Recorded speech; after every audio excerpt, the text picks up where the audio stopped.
வணக்கம் நண்பர்களே. ஜோதிடம் பத்தின தகவல்கள தெரிஞ்சுக்க நம்மளோட சேனல சப்ஸ்கிரைப் பண்ணிக்கங்க.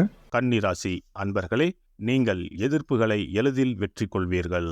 இந்த மாதம் சின்ன விஷயம் கூட லாபமாக நடந்து முடியும். முக்கிய நபர்களின் அறிமுகம் கிடைக்கும், அதனால் கௌரவம் உண்டாகும். பூமி வாகனம் மூலம் ஆதாயம் உண்டாகும், பணவரத்து கூடும். தொழில் வியாபாரத்தில் எதிர்பார்த்ததை விட கூடுதல் லாபம் கிடைக்கும், வங்கியில் இருப்பு கூடும். வாங்கிய கடனை திருப்பி செலுத்தி மனநிம்மதி அடைவீர்கள். தொழில் தொடர்பான பயணங்களால் வெற்றிகள் கிடைக்கும். செயல் திறமை மூலம் கடினமான பணியையும் சிறப்பாக செய்து முடித்து மேல் அதிகாரிகளின் பாராட்டுகளை கிடைக்கப் பெறுவீர்கள். அதிகாரம் செய்யும் பதவிகள் தேடி வரும். குடும்பத்தில் மகிழ்ச்சியும் அமைதியும் உண்டாகும், சுபகாரியம் நடக்கும். திருமண முயற்சி மேற்கொண்டவர்களுக்கு சாதகமான பலன் கிடைக்கும். கணவன் மனைவிக்கு இடையே சந்தோஷம் நிலவும். கஷ்டமில்லா சுக வாழ்க்கை இருக்கும். உறவினர்கள் நண்பர்கள் ஆதரவும் கிடைக்கும். நெடுநாட்களாக இருந்து வந்த சங்கடங்கள் தீரும். பெண்களுக்கு எல்லாவற்றிலும் லாபம் கிடைக்கும். மரியாதை அந்தஸ்து கூடும், எதிர்ப்புகள் விலகும், மனமகிழ்ச்சி உண்டாகும்.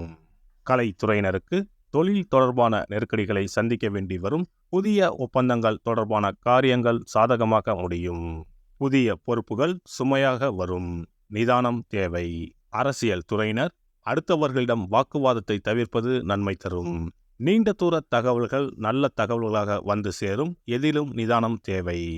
மாணவர்களுக்கு கல்வியில் கூடுதல் மதிப்பெண் கிடைக்க எடுக்கும் முயற்சிகளில் சாதகமான பலன் கிடைக்கும். ஆசிரியர்களின் பாராட்டும் கிடைக்கும். நட்சத்திர பலன்கள். உத்திரம் நட்சத்திரம். இந்த மாதம் எதிர்பார்த்த காரியங்கள் உங்களுக்கு சாதகமாக இருக்கும். குடும்பத்தில் சுபகாரியங்கள் நிகழும். வேலை தேடிக்கொண்டிருந்தவர்களுக்கு நல்ல சம்பளத்துடன் வேலை கிடைக்கும். வெளிநாட்டிலிருந்தும் நல்ல தகவல்கள் வந்து சேரும். அஸ்தம் நட்சத்திரம். இந்த மாதம் அலைச்சல் இருக்கும். சிலர் கொடுத்த வாக்கை காப்பாற்ற முடியாமல் திண்டாட வேண்டிய நிலை ஏற்படலாம். உங்கள் குழந்தைகளால் சில பிரச்சனைகள் வரலாம். அதற்காக உங்களின் குழந்தைகள் மேல் ஆத்திரம் கொள்ள வேண்டாம்.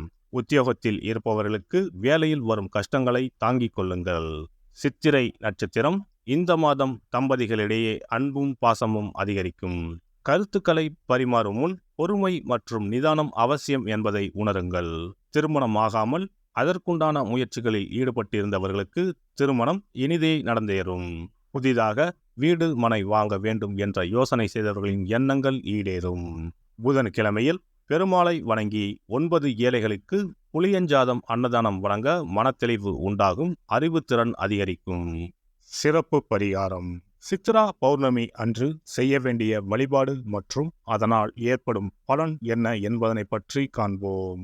தமிழ் மாதங்களின் முதல் மாதம் சித்திரை மாதம். சித்திரை மாதம் பிறந்தாலே பல பண்டிகைகள் வரிசையாக வரும். அவற்றுள் ஒன்று சித்ரா பௌர்ணமி ஆகும். பௌர்ணமி என்றால் முழு நிலவு நாள், முழுமை பெற்ற நாள். ஒவ்வொரு மாதமும் பௌர்ணமி வரும் என்றாலும் சித்திரை மாதம் வரும் பௌர்ணமி சிறப்பு வாய்ந்தது. அன்றுதான் சித்ரா பௌர்ணமி என்று நாம் கொண்டாடுகிறோம். சித்ரா பௌர்ணமி அன்று சித்திரகுப்தன் வழிபாடு செய்வது மிகவும் சிறந்தது.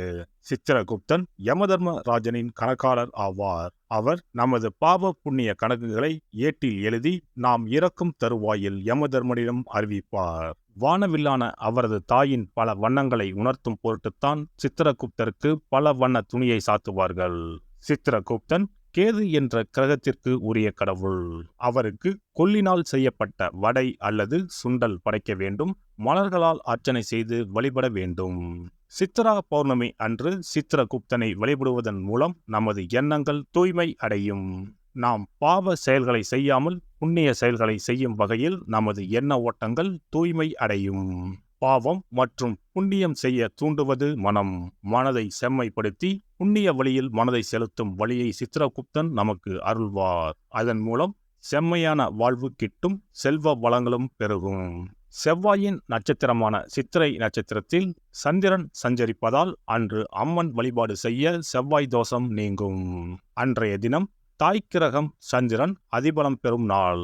இந்த நாள் பெண்கள் தாயையும் தாய் வம்சத்திற்கு செய்ய வேண்டிய ஆகம கடமைகளையும் செய்ய வேண்டிய நாள். மாங்கல்யம் வளம் பெறும் நாள்.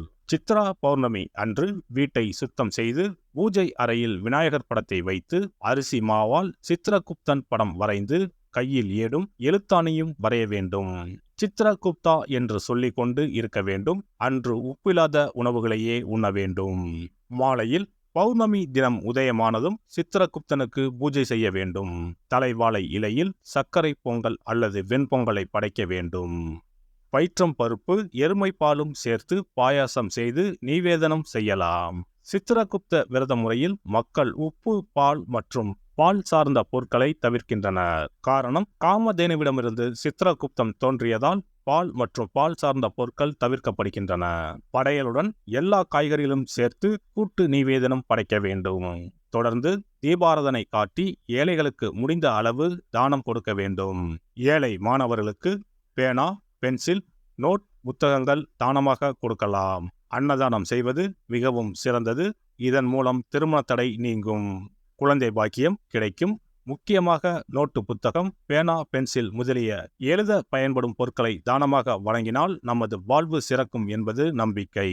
ஒருவரின் ஜாதகத்தில் கேது சரியில்லை என்றால் பல பிரச்சனைகளும் உடல் உபாதைகளும் அனுபவிக்க நேரிடும். அதனால்